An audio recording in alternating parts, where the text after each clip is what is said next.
We're ready, Thomas. All right. Welcome back, my friends, to episode 88 of the Mail Right Real Estate Agent Podcast Show. I want to welcome our guest, Amy Kirsch from Realty Shares, and in a moment I'm going to have her introduce herself. But first, I want to toss it over to Jonathan so he can talk about our wonderful sponsor. Oh, well, hi there, folks, and I want to talk about our sponsor, which is Real Estate Marketing University, where you will learn the modern ways of marketing yourself in 2017 from its founder, Grant Wise, who's been on the show a couple of times. And basically, it's a fully worked out plan of action to get you quality leads in a modern using a modern methodology. And if that sounds, it's mostly going to be around utilizing social media and specifically Facebook and paid advertisement. That's one of the major areas where Grant and his trainers specialize in. And it's, like I say, it's a detailed, in-depth course, and it will guide you on every step on utilizing Facebook paid advertisement. If that sounds interesting, go to www.realestatemarketinguniversity.com and learn more. And I'm going to send it back to my co-host, Thomas. Thank you, Jonathan. All right, Amy, welcome to the show. I want to give you an opportunity to introduce yourself to our listeners. Thank you so much for having me. I'm Amy Kirsch. I'm the Director of Investor Services here at Realty Shares. We are an online real estate crowdfunding platform serving investors all over the country. Awesome. And Jonathan, do you want to introduce yourself? Yes, my name's Jonathan Denwood. I'm the founder of MailRight, which is an online marketing system to help real estate agents like you. And I'm Thomas J. Nelson. I am a residential realtor here in San Diego, California, and you can find me on my website at thomasjnelsonrealtor.com or on Facebook and LinkedIn, where I spend most of my social media time. All right, Amy, let's get into this topic, because I've been a single family home investor most of my life, and so when we get investment companies on our show, I am salivating to talk to them. So what I want to start out with, though, before we dive into the detailed questions, could you give people an overview of what you do? Because your intro kind of touched on it, but let's give them a little more meat on the bones. Yeah, absolutely. Realty Shares is a platform, as I mentioned, that connects investors with sponsors and borrowers. And we have across all asset classes, and we also offer debt, preferred equity, and equity, oftentimes in smaller increments than you're going to see normally syndicated. So you could come to our platform, invest $5,000 in a single family home, just like you were talking about, a fix and flip. And my team's here to help guide investors who are new to real estate investing or experience, understand the way our process works and get to know the investments that we're offering to them. Okay, well, this is enticing. Now, let me ask you this. Is this considered a REIT? Is this an REIT? It is not considered a REIT. It's direct investing in private placement. So you're going to be able to go in, select the investment that you see, and invest directly in that rather than selecting it across a broad set of investments. Okay, and that being the difference between what you do in a REIT. Yes. Okay, and then so this is more of a passive form of investing, correct? It would be passive real estate investing compared to picking up tools and going and doing a fix and flip. Absolutely. And often that's what we hear from investors, that they were in the same business, like you said, you've been in, going and doing their own single family fix and flips. And now they just want to be passive investors. They want to put the money to work without having to do all the heavy lifting, dealing with renters, getting the tools. They just want to diversify across a bunch of different assets without doing the work themselves. Okay. And then now what's your normal client? Do you get the burnt out fix and flipper, or do you get the person that's looking to do that, but they're getting their feet wet with you first? What do you see? We have thousands of investors, 38,000 registered users on the platform. So we really see it all. People who want to get to understand the process with us, or people that are burned out from doing it themselves, or people who are just looking for a new geography or a new asset class. Like I mentioned, they want to do apartment buildings instead of single family homes. So it really depends on the person themselves. We see a lot of unique circumstances with our investors. Okay. And you mentioned geography. So where are your investments? Are they in North America only and United States only, or where are they? Only in the United States. So far, we've done projects in 35 states. So we're all across the US, but not foreign investments right now. Okay, gotcha. And then something that, well, I'm not going to call it a buzzword, but it's not well known as it should be in investing. But talk about the use of your retirement investing. Are you using your IRA to invest in property? Yes, it's actually something that we're seeing a lot more interest in over the last, I'd say, since the middle of 2016, where you can use a self-directed IRA, which is a little different than a normal IRA because you're actually being able to select the investment. It's often used with alternatives, private placements, real estate, and then you can take advantage of some of those. You have a longer term hold. There's of the income pops that you can get, some of the tax efficiency that you'll see through an IRA while still being able to invest in real estate. And we have a lot of people using a bunch of different custodians on the platform to do that. Okay. I mean, and I imagine they're seeing a little bit of a larger return on that investment than letting it just sit there in the IRA, which would be the motivation behind it. But now, I mean, I should make it clear, there's risks involved. This is still investing. I mean, I don't know if you take offense to this, but I've always looked at it as a form of gambling, but it's pretty safe gambling because at least in some cases you can live in it. Yeah, so it's something that's exactly what my team is here to do. So we were talking about inexperienced investors in real estate or first-time investors in real estate. We absolutely want to make them aware. There's not any guarantees to income streams, but part of what we do on investors' behalf is running the due diligence on these underlying investments, running credit checks, background checks, checking on the experience of the borrower. So those are some of the things we're doing on behalf of Realty Shares investors, which may be a little extra work that investors would be doing on their own. So certainly it's more risky, it's illiquid, and we want to make sure people are aware of those things. Yeah, and that's a good point because I can tell you some of that represents investors here and there. And having done it myself in the past, I don't think we always do our own best due diligence. I think having that third party due diligence actually forces you to go through more than you would do on your own, because a lot of people with their attention spans these days, the mountain of paperwork you have to go through and understand, it's overwhelming. So you take a lot of that. I mean, what would you say? I mean, they still have to obviously read what you send them, but I mean, are you funneling it down to something that's a little more palatable for them to digest? Yeah, so we try to break it down into, we have offering pages for each different investment, and we try to make them similar enough so you kind of know what to look for. We break down projected financials, we talk about the market environment, we talk about the sponsor's experience, and my team really encourages people to dive in. We don't want there to be any unexpected surprises. Like I said, there are no guarantees with these sort of investments. We want you to know the market. We want you to know the sponsor and be comfortable with the projected time horizons. And so, yes, we try to make it as digestible as possible to investors so they don't feel confused when they're looking through what we're presenting to them. Okay. And I mean, obviously there's indicators of success. I mean, you have a track record. So, I mean, what do you offer people that are, maybe they're, this is the first time they're doing this, so they're a little more nervous. How do you kind of ease them into this with your track record? So our track record is a piece of it, and we can absolutely present that to investors upon request. The other thing that we like to tell investors is we have an ability, especially with our debt offerings, to invest in smaller increments. So if you're thinking about using the platform, it may make sense for you to do $10,000 across 5 different in $2,000 at a time. So you get that diversity. You don't have that concentration risk like you might have investing $10,000 in a single investment. Those are also shorter duration, and they start paying right away. So that's a way to get comfortable with the way our process works from start to finish before you get more invested on the platform. Okay. So what would be a minimum investment?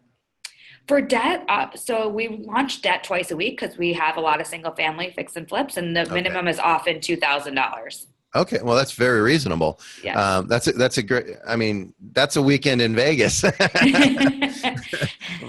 Yes, indeed.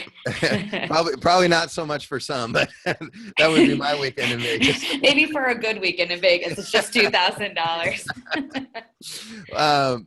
Okay, so let's talk about the properties, because I know you do residential and commercial. How do you go about, first of all, are you going out looking for property, or are people mostly submitting property for your consideration?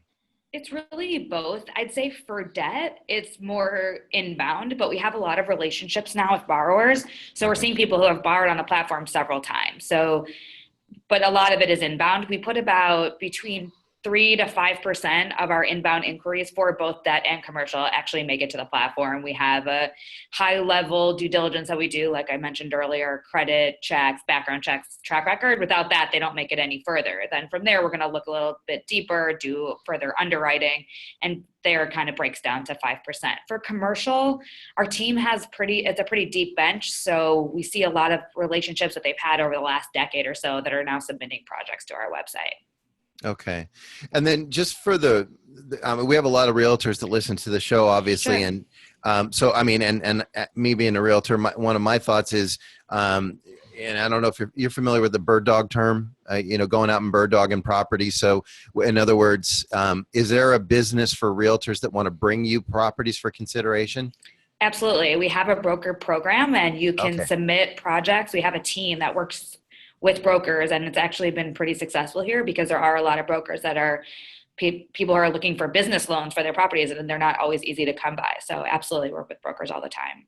Okay, that's great to know. And is that brokers in all 50 states? We don't work in 4 states, and you'll have to forgive me what they are right now because I just saw that they changed, but it's all but 4 states. Okay. All right. So we got a pretty good shot. Yes, absolutely. In Okay. California, absolutely. We do a lot of business here. Okay. And then I mentioned at the start of the show that my experience in investing is in single family homes and condominiums, and multifamily up to 4 units. So the commercial aspect has always eluded me, maybe intimidated me. We start getting into gross rent multipliers and triple net. And so with the commercial properties you offer, well, first of all, what kind of properties are these? Are these office buildings? Are these strip malls? What are they? So we've recently done office buildings. We did 2 retail centers in the last month that have closed. We've done in the past industrial apartment buildings. We did a hotel development last year. If the project is right and the economics make sense, we'll take a look at a lot. We don't typically do ground up development for equity raises, but outside of that, we really will take a look at a bunch of different projects. Okay. Well, you might have answered my next question, because we spoke a minute ago about bringing properties to you, but what about vacant land? Do you deal with vacant land?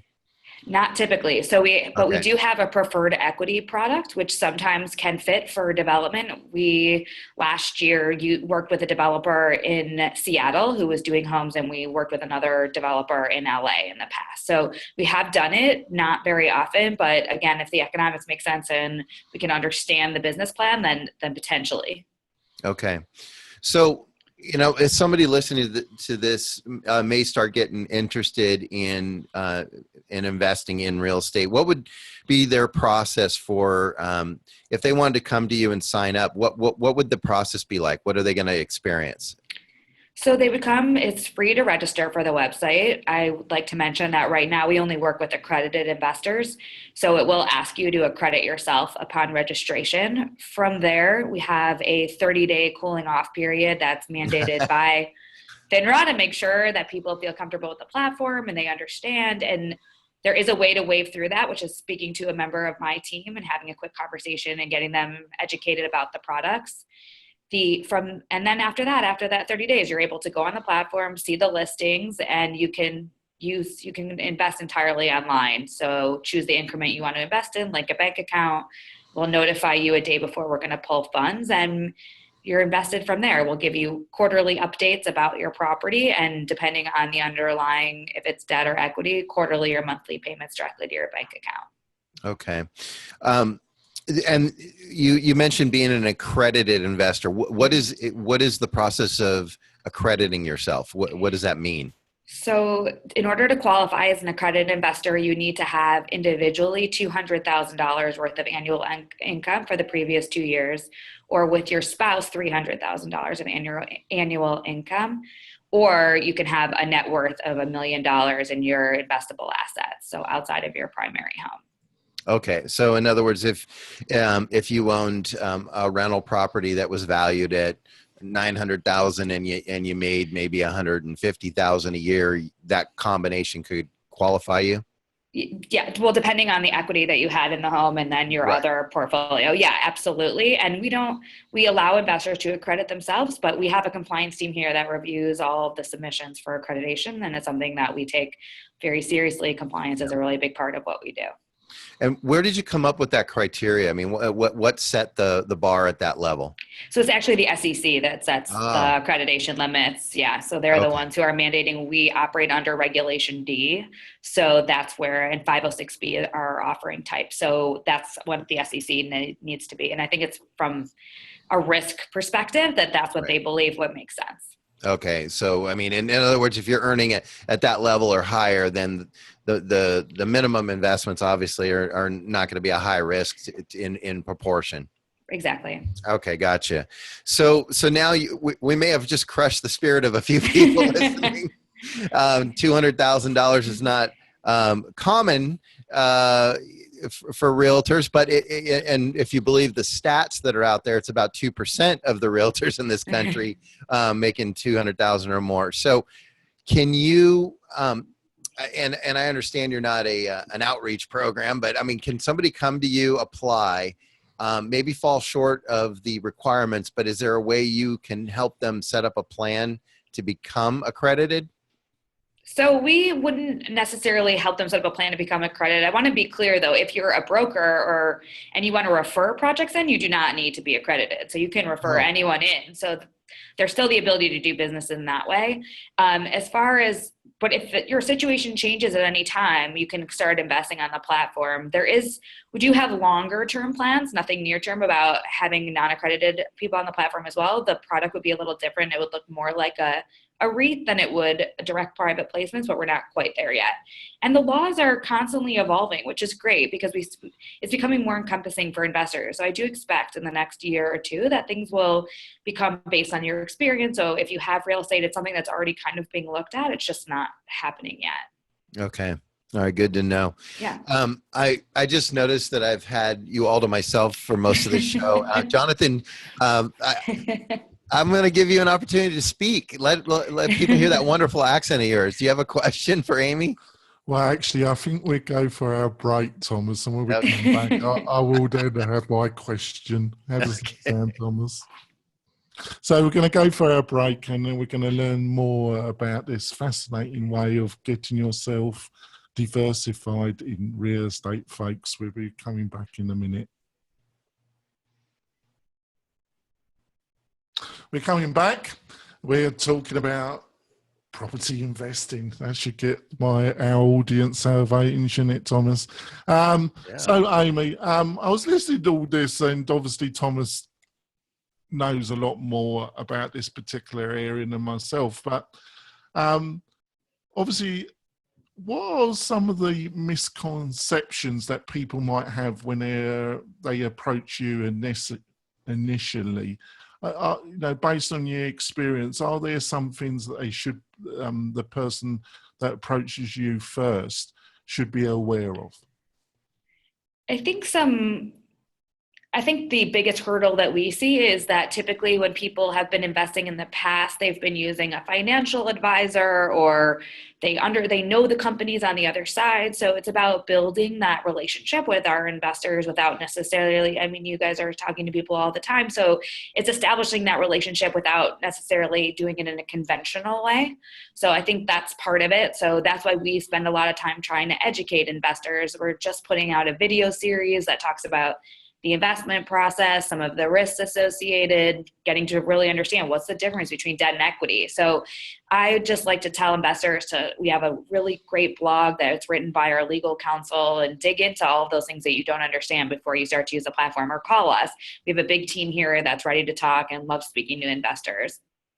So when it comes to risks, what are the risks? Are you talking about losing the principal if the actual deal goes English term, I mean, pear-shaped?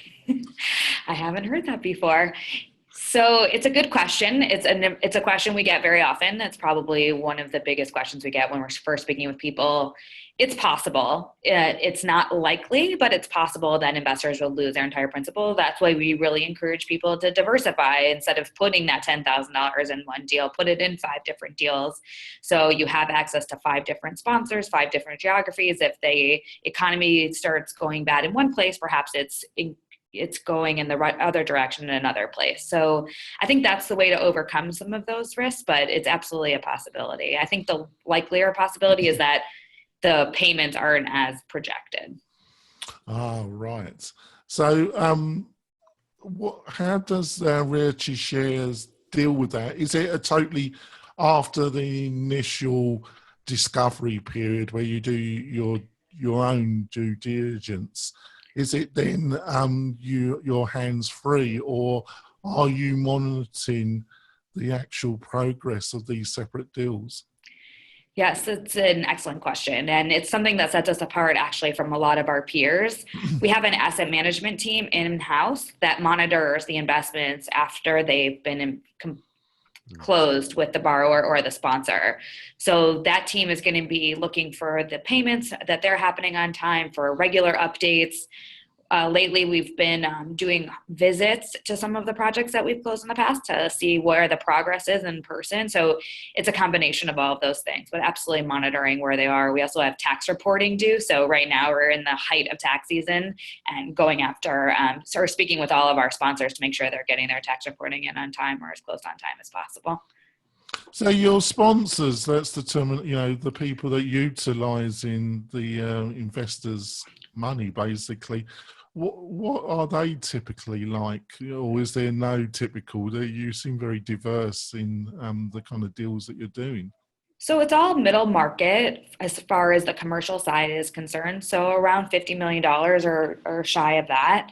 And typically I'd say they've been in the business 10 to 30 years for the most part, and are now looking to grow they're looking for bigger projects. So we're going to help them find some of their equity.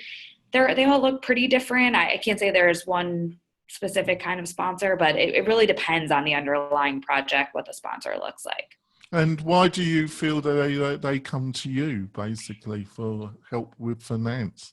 Yes. So there's a multitude of reasons. What we hear most often is we're a really efficient and low cost source of capital. So Realty Shares doesn't charge a participation fee like other syndicators often do. Yeah. So they're going to take 20% of the upside. So we don't do that. We charge an asset management fee and origination fee, which is basically just a fundraising cost.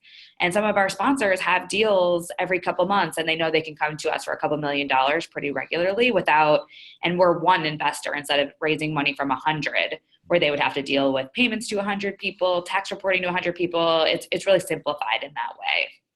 Yeah, those are good points. Jonathan, did you have another question, or can I jump back in? I'll jump back in, please. Well, I feel I did well, did I? You did very well. Very intelligent questions, didn't I? Well, Amy, in my world, I'm constantly doing the comparison of rent versus own. So I would imagine in your world, it's invest in the stock market versus invest in real estate. Mm-hmm. Can you comment on what the differences, or quite frankly, the advantages are in investing in real estate versus the stock market? Sure. Well, I'd say one of the advantages is you're going to see the projections for returns are going to be greater. And the reason for that is there's an illiquidity premium associated with real estate investing. So stock market you can trade in and out of, which has its own benefits, but you're going to see that the projections for real estate investments are going to be in double digits more often than not. And they don't always meet those projections, but that's the risk associated with it. So there's a the ability to make higher returns. And then the other thing I would say is there's a lot of tax efficiency in real estate investing. So if you're investing in a commercial deal, you can oftentimes get some of that depreciation benefit. And it's not just interest income where you're paying your normal tax rate, but you can have long-term capital gains, which is a lower tax rate on those gains.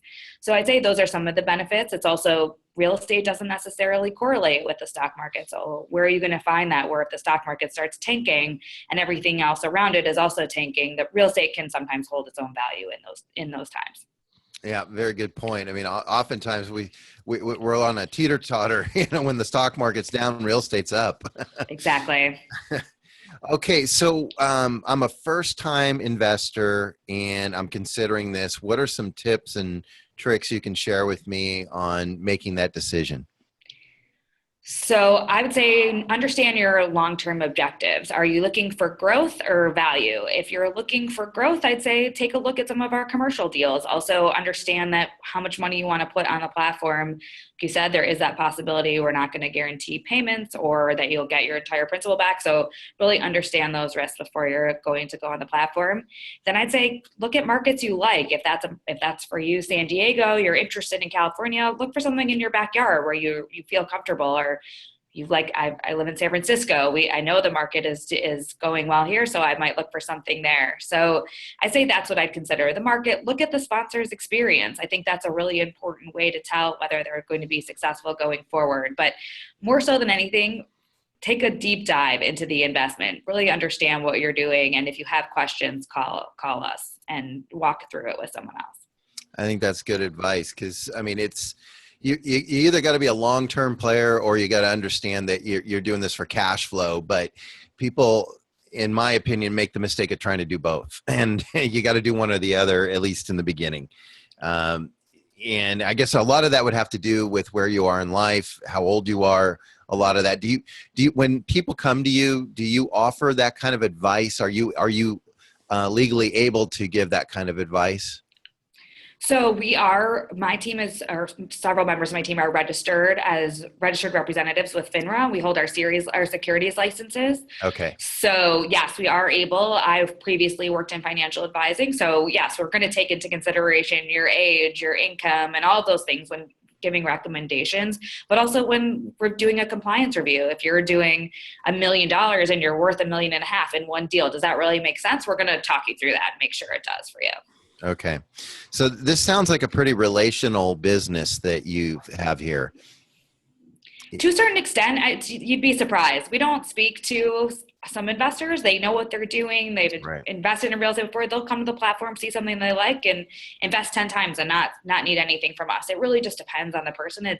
Sometimes people like to think of us as sort of like an E-Trade where you can go on and make your own trades and it's really hands off, and other people want to talk to us and dive in and see that there's people on the opposite end, and we're happy to work with people either way. Okay, that's a good comparison. Actually, that's what I was thinking of, because I mean, you can just do your own thing if you're a savvy investor, but the help's there if you need it. You guys, and is your support phone support? Is it online? I mean, can people just call you, or do you have a certain criteria or protocol? People can call us. We have a number. We have an 800 number on the website. We also have support that answers emails. We respond within 24 hours during business hours. So we're here, and we have a pretty big team, so we're able to handle capacity. Okay. Jonathan, do you have any other questions for our dear guest? Obviously, I don't know if Thomas asked you this and you dealt with it, but internationally, are you considering taking on any international projects? So not right now. We do have some foreign investors on the platform who started with us at the beginning. We don't traditionally work with foreign investors, but it's absolutely something we're considering on both sides. We get a lot of interest in it, both from an investing perspective and from an investor perspective. So nothing's off the table. We're a growing company, and it's something that we're considering. Yeah, because I'm not surprised that you said that, because I would imagine, diversification, diversitizing the risk. One of the elements in a portfolio is maybe looking to invest outside the US. But obviously that also would only appeal to a minority, wouldn't it? I think it depends. So for the diversification, exactly, people are looking to invest outside of the country, especially when the economy here the real estate market tends to go south a little bit. So we probably would have more of an interest, but we would want to have the experience on the ground where we were doing projects too, and we're just not there yet. Yeah. So, what are some of the biggest mistakes that you've seen people do on a regular basis? Good question. Biggest mistakes. I'd say the biggest mistake is just not having a good understanding before they're investing. So they get, just fundamental things that you might understand. What does a 12% interest rate mean for me on a monthly basis? That's important to know, because if your expectations are not aligned, then you could find yourself in not a great spot, or understanding the illiquidity of these investments, that you're not going to see it for a certain period of time at minimum, and really having a good understanding of that. Outside of that, I don't see too many mistakes. It's just novice stuff and getting to understand it a bit better. Yeah, because I think that probably that second point you made is that I understand that the projected time element in it are projections, aren't they? Exactly. They're projections, and to understand that is critically important. And do they struggle, or do they learn quick after? Well, people learn quickly. We have a great group of investors on the platform. I love working with them every day. It's such a delight. And so we're working with them and for them. So I think that, people tend to be understanding, and we're doing our best to educate them in whatever way we can. So yeah, we don't see too many issues. All right. Well, I know we're running short on our time here, so we're going to let you have one more opportunity to let people know how to reach you. Amy, will you give everyone your contact information and the best way to get a hold of you? Absolutely. Our platform, our website is realtyshares.com. You can reach us at invest@realtyshares. And like I said, we're here around the clock pretty much answering emails, and you can call us from our website as well. Register there for free, and someone from our team will reach out to you. Okay, and I see you're also on the usuals, Facebook, LinkedIn, and Twitter. People can find you there. Absolutely, okay. All Realty Shares, absolutely. All right. Well, as a San Mateo native, it was good talking to a San Franciscan. Likewise. And thank you for being on our show. Jonathan, do you want to give people a chance to reach out to you? How do they do that?